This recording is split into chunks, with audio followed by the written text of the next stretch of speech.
کہ مسجد قبا بن چکی ہے اور یہاں مسلمان مسجد قبا جس کی بنیاد تقوی پر رکھی گئی، پرہیزگاری پر رکھی گئی، اور یہاں کوئی اپنی گھر سے چلے وضو کر کے اور یہاں 2 نفل ادا کرے تو اسے پورے عمرے کا ثواب ملتا ہے۔ اب اسی کے قریب میں مسجد زرار بنائی گئی، اور وہ بنائی تو منافقین نے تھی، مگر ان کی سرپرستی عیسائی کر رہے تھے اور در پردہ مسلمانوں کے خلاف سازش کر رہے تھے۔ اب ان کی خواہش یہ تھی کہ حضور ان کے پاس آئے اور وہاں مسجد میں نماز پڑھیں تاکہ مسلمانوں کا اعتماد بحال ہو جائے اور مسلمان یہاں کثرت کے ساتھ آئے، اور حضور کی بارگاہ میں بار بار آتے تھے کہ ہماری مسجد چلے، آپ وہاں نماز پڑھ لیں، یہ ہمیں بڑی دور پڑتی ہے۔ اس طرح اللہ تعالیٰ نے متنبہ فرمایا، اے حبیب یہ مسجد زرار ہے، یہ فائدہ پہنچانے والی مسجد نہیں، یہ ضرر پہنچانے والی مسجد ہے، مسلمانوں کے خلاف بن رہی ہے۔ اور اللہ تعالیٰ نے سب کچھ بتا دیا، اور پھر اللہ کے نبی نے اس مسجد کو صحابہ کو بھیجا، کہا جاؤ اس مسجد کو جا کر آگ لگا دے۔ اب دیکھیں 11ویں پارے میں سورہ توبہ کے اندر ہے، پتا چلا کہ ہر مسجد نافع نہیں ہوتی، کچھ مسجدیں زرار بھی ہوتی ہیں جو تکلیف پہنچاتی ہیں اور مسلمانوں کے خلاف پلاننگ کرنے کے اندر وہ جو ہے آگے بڑھ کر کام کرتی ہیں۔ تو یہاں منافقین نے یہی کام کیا اور پھر فرمایا تو اس مسجد کو آگ لگا دی گئی۔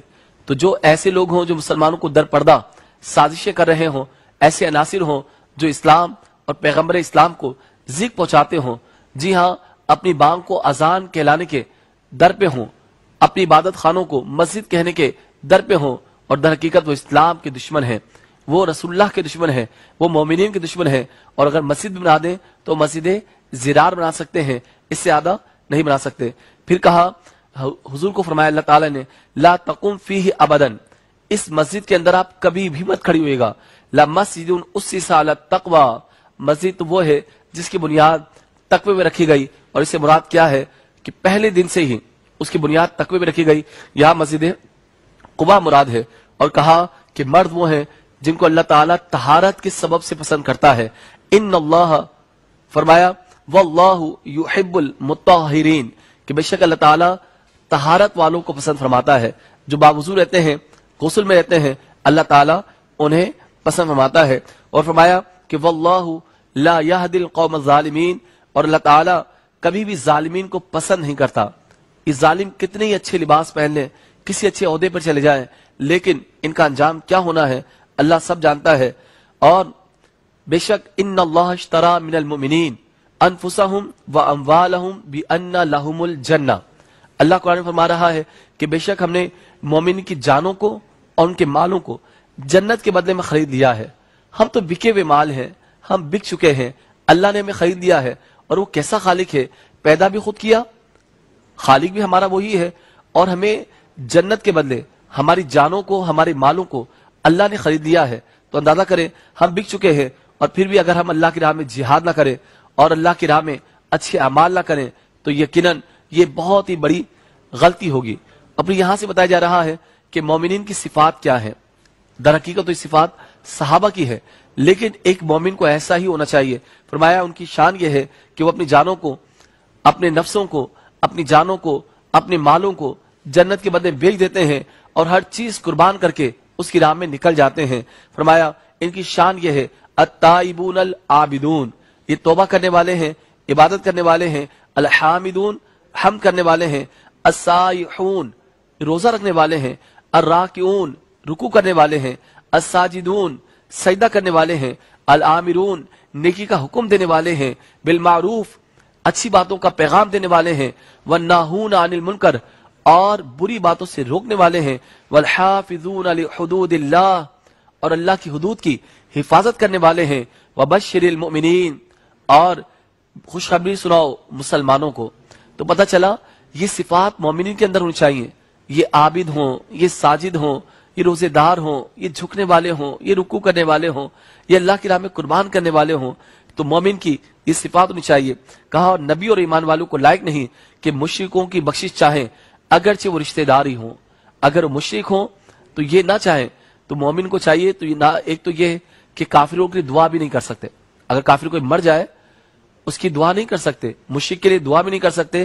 اور یاد رکھیے کہ اگر ہاں وہ زندہ ہیں تو ان کی ہدایت کی دعا کی جا سکتی ہے کہ اللہ ان کو ایمان کی دولت دے دے، کہ جس طرح میرے آقا دو عالم کے داتا صلی اللہ علیہ وسلم نے فاروق اعظم کے لیے دعا کی، آپ دعائے مصطفیٰ ہیں۔ عمر دعائے مصطفیٰ ہے، آپ نے دعا کر کے اللہ سے مانگا ہے۔ اسی طریقے سے کہ کہا کہ اور اللہ تعالیٰ کبھی بھی کسی قوم کو ہدایت نہیں دیتا مگر اس قوم کو جس کو اپنی ہدایت کی فکر ہوتی ہے، جب تک انہیں صاف نہ بتا دے کہ کس چیز سے انہیں بچنا ہے، اور بے شک اللہ تعالیٰ سب کچھ جانتا ہے۔ فرمایا اللہ لہ ملک السماوات والارض، اور وہی آسمانوں اور زمینوں کی سلطنت ہے، اسی کے پاس ہے، یحیی و یمیت، اور وہی زندہ کرتا ہے، وہی مارتا ہے، اور اللہ کے سوا نہ تمہارا کوئی ولی ہے نہ کوئی مددگار ہے، اور بے شک اللہ تعالیٰ تمام غیب کی خبریں جاننے والا ہے۔ اور یہاں پر نشانیاں بیان کی جا رہی ہیں اہل ایمان کی جو توبہ کرتے ہیں، رجوع لے کر آتے ہیں۔ اللہ فرماتا ہے ان اللہ، جی ہاں، جب غلطی ہو جائے نا بتقاضے بشریت تو پھر جھک جانا، غلطی کا اعتراف کر لینا، اقرار کر لینا، یہ سنت آدم ہے۔ اور یاد رکھے، اور اس پہ اکڑ جانا یہ عزازیل یعنی ابلیس کا طریقہ ہے۔ عزازیل نے یہ کیا تھا، وہ اکڑ گیا تھا۔ ابلیس نے کیا وہ اکڑ گیا تھا۔ اس لیے فرمایا کہ بے شک اللہ تعالیٰ توبہ قبول کرنے والوں کو توبہ انہی کی قبول فرماتا ہے کہ جو رجوع لے کر آتے ہیں۔ بے شک اللہ توبہ قبول کرنے والا ہے اور مہربان ہے۔ پھر فرمایا کہ یا ایھا الذین آمنوا اتقوا اللہ وکونوا مع الصادقین، اے ایمان والو اللہ سے ڈرو اور سچوں کے ساتھ ہو جاؤ۔ دیکھیں، جھوٹوں کے ساتھ نہیں رہ سکتے۔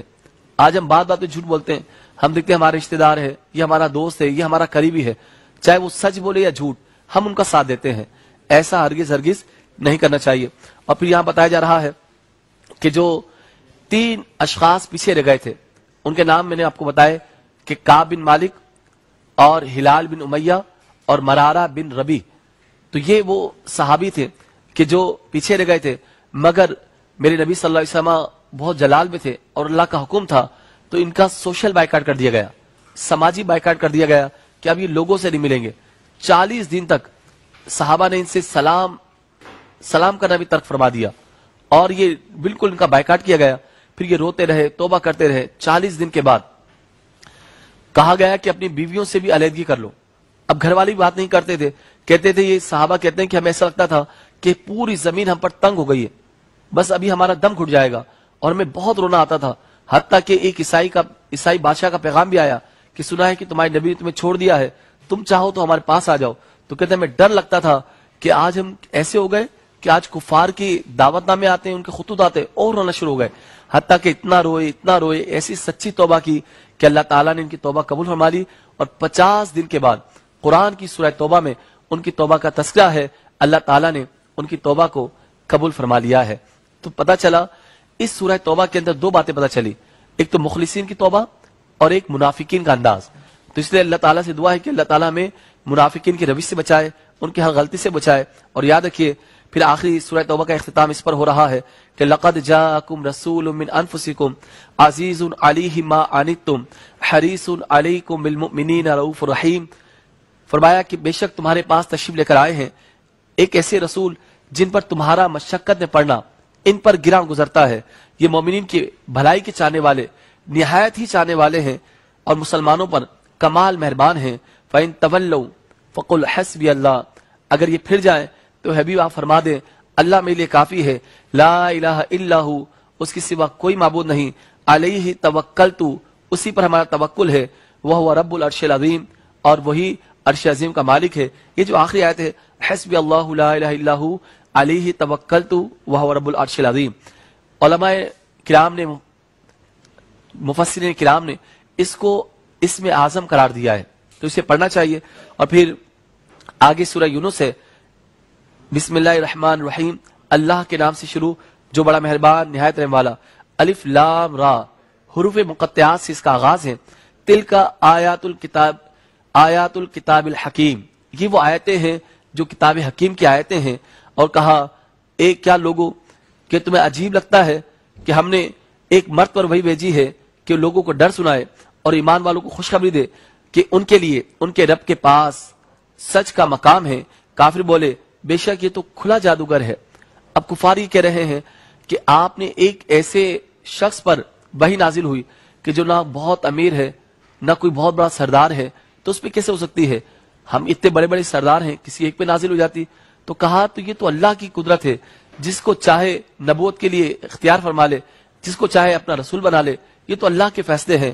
تو کیا تمہیں عجیب سا لگتا ہے کہ ہم نے ایک مرد کو پر وحی نازل کی، لوگوں کو خوشخبریاں سناتا ہے، ان کو جہنم کا ڈر سناتا ہے، رب کے قریب کرتا ہے، تو تمہیں اس میں کیا ہے؟ بلکہ وہ کہتے ہیں کہ یہ تو کھلے جادوگر ہیں۔ تو معاذ اللہ انبیاء پر شروع سے یہ تہمت لگائی گئی کہ معاذ اللہ یہ جادوگر ہیں۔ اور پھر یہاں پر اللہ تعالیٰ نے سورہ یونس کے اندر اللہ کی نشانی بیان کی ہے کہ بے شک اللہ تعالیٰ وہ ہے جو بڑے بڑے سمندروں میں جہاز چلاتا ہے، کشتیاں چلاتا ہے، ہواؤں کو بھیجتا ہے، بارش کو برساتا ہے۔ مثال دی گئی کہ بارش جس طرح برستی ہے، پھر وہ کھیتیاں اگتی ہیں، جب فصلیں پک کر تیار ہو جاتی ہیں تو کہا پھر ایک دم کوئی آفت ان کو آ جائے تو یکدم فصلیں ختم ہو جاتی ہیں۔ اسی طرح اللہ تعالیٰ نے تمہیں تخلیق کیا ہے، تم بچپن سے جوانی میں آئے، طاقت میں آ گئے، اب تمہیں موت آئے گی اور تمہاری زندگی کا خاتمہ ہو جائے گا۔ جیسے کھڑی فصلیں تباہ ہو سکتی ہیں، ایسی تم جوانی کے اندر بھی تم موت کا شکار ہو سکتے ہو۔ لیکن وہ تو کھیتیاں ہیں، ان سے کوئی حساب کتاب نہیں، مگر تم انسان ہو، تم اشرف المخلوقات ہو، تمہارا حساب ہے۔ تم نے یہ کام کیوں کیا، کس لیے کیا، کس کے واسطے کیا، جوانی کیسے گزاری، علم کہاں سے حاصل کیا، مال کیسے خرچ کیا، مال کہاں سے آیا، حلال طریقے سے یا حرام طریقے سے۔ اب یہ سارے سوالات تم سے ہوں گے۔ اور پھر اللہ فرماتا ہے اور تمام پاکی اسی کے لیے ہے، تمام نعمتیں اسی کے لیے، اسی کی ہیں۔ اور ان کی دعا کا خاتمہ یہ ہے مسلمانوں کا کہ سب خوبیاں وہ کہتے ہیں الحمدللہ رب العالمین وآخر دعواہم ان الحمدللہ رب العالمین۔ مسلمانوں کا یہ آخری دعا ہوتی ہے کہ ہماری آخری دعا ہے کہ تمام تعریفیں اللہ رب العالمین کے لیے ہے۔ اور پھر آگے اس کے اندر فرمایا گیا مسلمانوں کو ایک تکلیف پہنچتی ہے، جس کو بھی جو تکلیف پہنچتی ہے تو کہتے ہیں ہمارا رب ہے، وہی نکالنے والا ہے، کثرت کے ساتھ ذکر کرتے ہیں، بہت توبہ کرتے ہیں۔ لیکن جب وقت آتا ہے کہ جب ان کو خوشیاں اللہ تعالیٰ فرما دیتا ہے، اس مقام سے نکال دیتا ہے، تو پھر اپنی توبہ سے پھر جاتے ہیں۔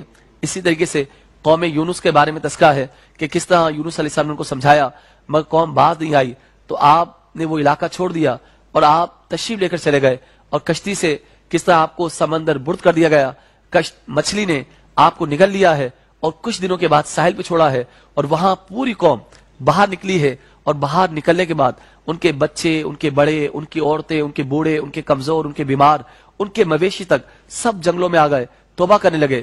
عذاب چھا گیا تھا، مگر اللہ تعالیٰ نے چھائے ہوئے عذاب کو ٹال دیا ہے۔ یہ واحد قوم یونس ہے جن کی وجہ سے اللہ تعالیٰ نے عذاب کو ٹال دیا تھا۔ پتہ چلا کہ توبہ کرنے کے سبب لا الہ الا انت سبحانک انی کنت من الظالمین، وہاں یونس علیہ السلام پڑھ رہے ہیں، مچھلی نے اگل دیا ہے اور ان کو مل گیا ہے، اور یہاں قوم توبہ کر رہی ہے، تو اللہ تعالیٰ نے عذاب سے ان کو بچا لیا ہے۔ تو آج بھی ایسے حالات ہیں، ہم توبہ کریں گے تو انشاءاللہ نجات پا جائیں گے۔ ان قریب یہ وائرس وغیرہ سب ختم ہو جائے گا، بس ہم جھک جائیں اور توبہ کریں۔ وما علینا الا البلاغ۔